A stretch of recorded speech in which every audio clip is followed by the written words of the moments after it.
Hi everyone, this podcast is presented by Québec City.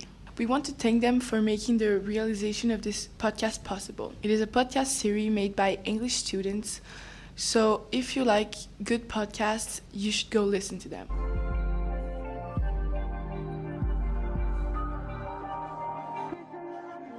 If you're new here, I'm Elsa. And I'm Debora. And we are talking about subjects that we think are important for teenage girls.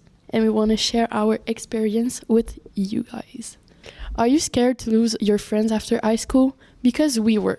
Leaving high school, where you see your friends every day, to a new environment when you don't see them at all, can be very stressful. So our first topic today is going to be about, is this friendship beneficial to you? Because many friendships are really good and you really love the other person, but it doesn't mean that this friendship is beneficial to you. Okay, so first, we're going to talk about one-sided relationships that happens really often and most people don't even notice it.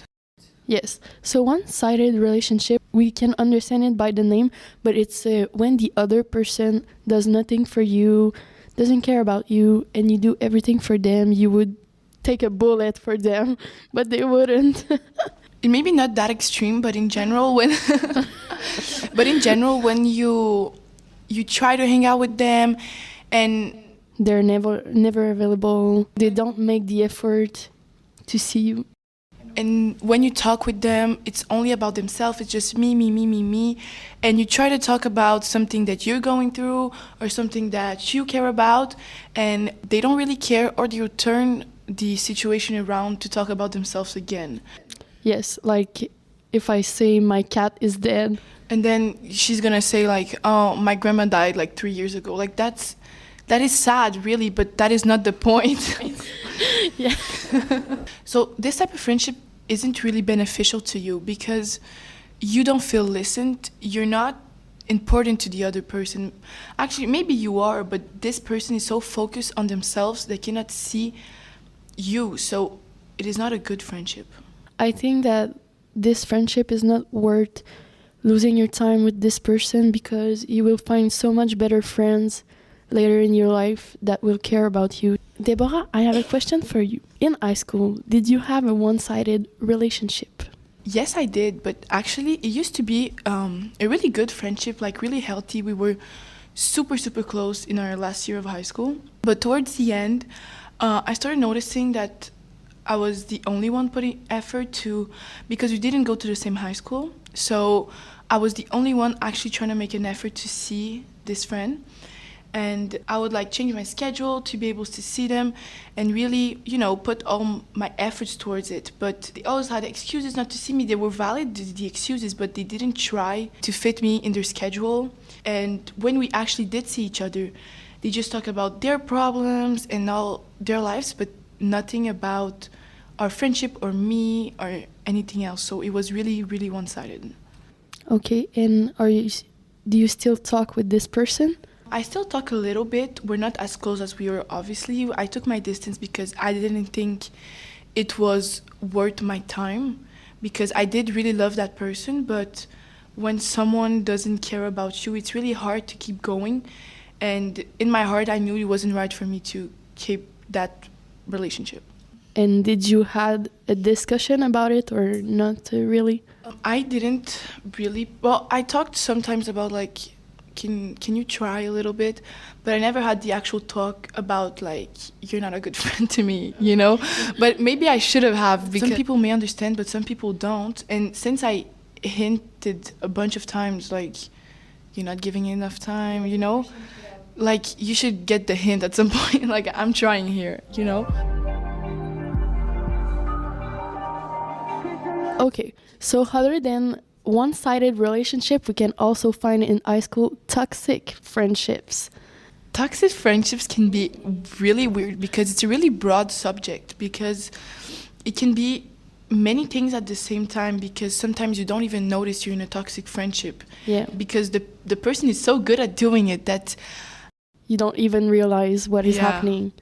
Even if people are telling you, because I'm sure some people already told you that you had the person was using you or was mean to you behind your back, but you didn't even care believed- you believed didn't believe the it because person because you couldn't see it. yeah, because in your mind, like, everything is okay, and you cannot see it from the outside perspective, so you can't really see how it could be toxic. So, Elsa, do you have a little example for us, or a little story Yes, time? I have a little story time.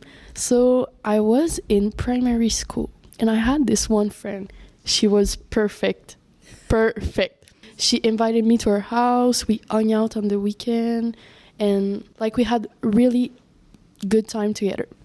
And this friend was the type of person that if I had another friend, but she wasn't close to this person, would tell me that it wasn't a good person, that this person was not worth being friends together. She tried to control my friendship with other people. Yeah, so she can be like the main friend, like She could she's be the one the in control. only friend. Okay, yeah. Yes, she could be my only friend. I couldn't talk to this person because like she told me reasons, but once they were children, they did cheerleading together, and that girl did something weird. I don't know, but like the type of thing like that she didn't want me to hang out with these people and couldn't see it. I thought that it was normal. Even my mother told me that she wasn't a good friend, but like I had fight with my mother about this girl. Because when you're in it, you can't see it. It's just like you love this person so much, and you only see the good side, because they do, let's say they do a bunch of bad things, and then you're like, oh, they suck. But then they do the bare minimum, like, oh my God, let's hang out. And then you're like, oh, but they're such a good friend. Yes. Like, we're perfect. Yes, and this girl made me lose literally all my friends. I had the best friend since like kindergarten, and it was in 6th grade, and I lost this friend. I lost all my friends, and even my the friends that I lost told me that she wasn't like a good person, and I couldn't believe them. And this story ended when my mother forced me to stop being friends with this girl. And she actually did the right thing, because when you're outside of the friendship and you see that it's toxic, you never know when it's time to step up and when it's time to be like, you shouldn't be friends with them because they're toxic, literally. Yeah, I remember it was like a heartbreak. Like if me and my boyfriend like split up, it was so hard, but in the end, I think it was a great idea. And after you realized, you see that how it was harmful to you, and you literally lost all your friends, like over one girl that wasn't even a good friend to you. Okay, so there's also another type of friendship that is kind of toxic too, but when people are using you, you may not notice it, but it's really not good. Yes. Do you have examples? Yeah, so actually, some of my friends, every time we had a party, they would always text me, oh my God, let's go together. But then afterwards, they would always text me like, oh, can I sleep over to your house because it's closer? Okay, they used you for your house. Yeah, so, and it was nice. Traveling, okay. Yeah, so it was fun. The party was nice, but during the party, they didn't even speak to me. Like, even going back to my house, they would walk like as a group, everyone sleeping at my house as a group in front of me, not even talking to me when they're going to my house. They would just talk to me like, I was like, oh, can we leave now because I want to leave. I want to go home. And they would be like, no, I want to stay, but it's my house. And they will always do stuff like that, like using my house or stuff like that just to have what they want, but they didn't even want to hang out with me. But also, it's not only like...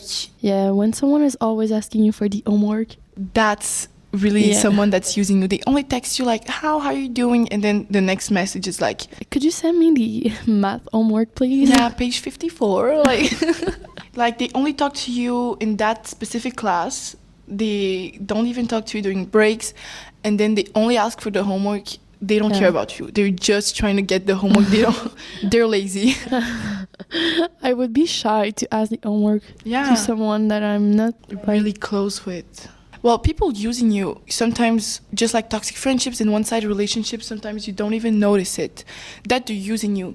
But you just sometimes need to reflect about your friendships and see how, maybe from an outside perspective, how is this friendship seen by other people? When you do this, it will hurt that you see that they're not real friends, but sometimes it's better for you to see what's happening in real life. So now we're gonna talk about high school friendships. So, how do you keep your friends in your life after high school? So that's really hard because when you're used to being all the time with the same people in class during breaks and you see them all the time, they're basically part of your everyday life.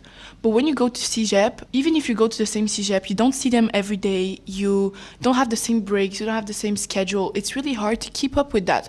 And some people aren't really prepared for that because I wasn't prepared for that after high school. I wasn't. Even if my parents told me that they didn't keep their high school friends, I couldn't believe it.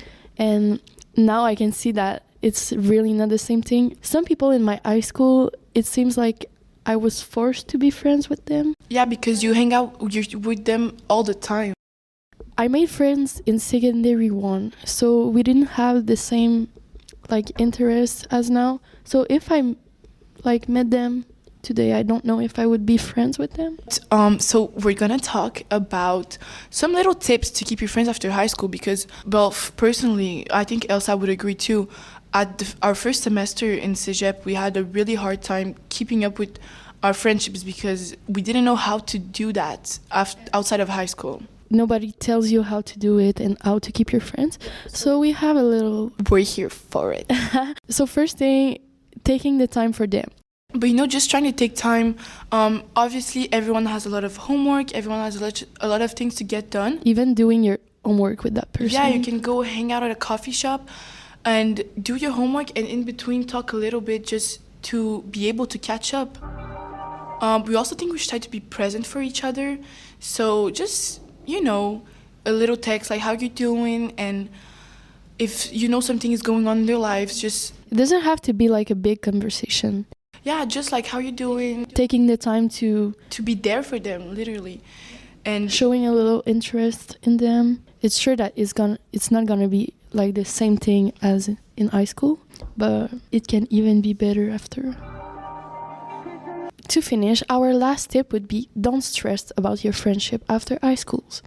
The ones that are meant to be will stay in your life, and don't worry about the ones leaving. It's okay.